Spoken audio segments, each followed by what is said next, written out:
काशी तो भगवान विश्वनाथ की पावन नगरी है।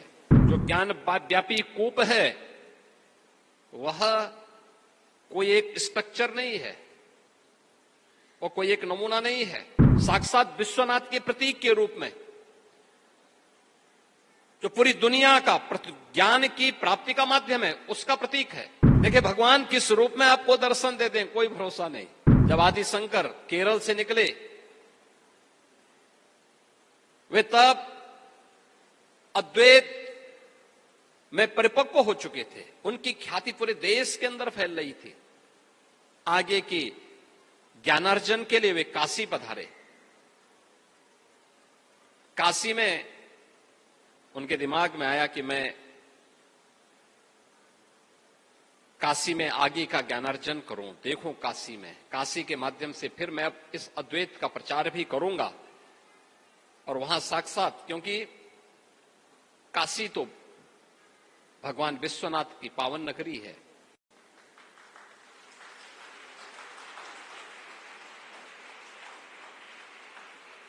काशी के बारे में यही मान्यता है,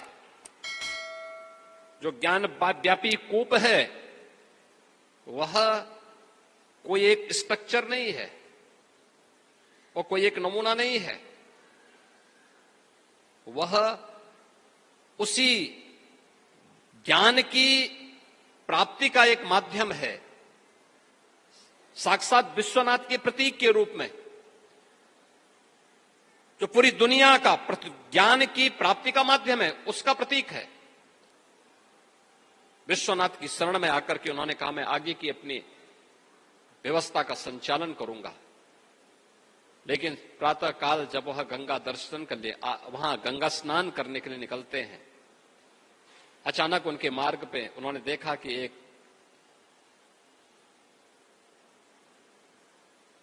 व्यक्ति उनके सामने आ गया। उन्होंने कहा हटो हटो, मेरे मार्ग से हटो।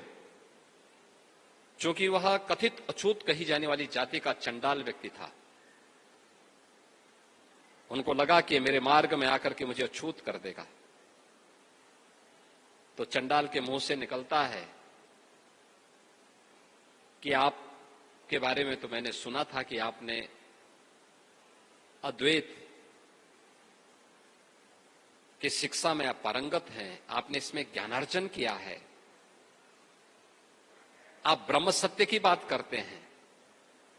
क्या आपके अंदर निवास करने वाला ब्रह्म और मेरे अंदर निवास करने वाला ब्रह्म क्या ये अलग अलग है क्या? अगर ये अलग अलग है तो फिर आपका अद्वैत सत्य नहीं है, और अलग अलग नहीं है तो फिर आप किसे आप हटाना चाहते हैं? मेरे अंदर के ब्रह्म को या मेरी चमड़ी को देख करके आप मुझसे अछूत करना चाहते हैं? देखिए आदि शंकर समझ गए कि मैं जिसको ढूंढने के लिए काशी आया हूं ये चंडाल के रूप में ही मुझे दर्शन देने के लिए आया है, और वही साक्षात विश्वनाथ है। देखिए भगवान किस रूप में आपको दर्शन दे दें कोई भरोसा नहीं। और इसीलिए जब कथा में बैठते हैं तो पूरी भक्ति भाव के साथ बैठ करके उसका श्रवण करना चाहिए, उसके अनुरूप उससे कुछ प्रेरणा प्राप्त करनी चाहिए।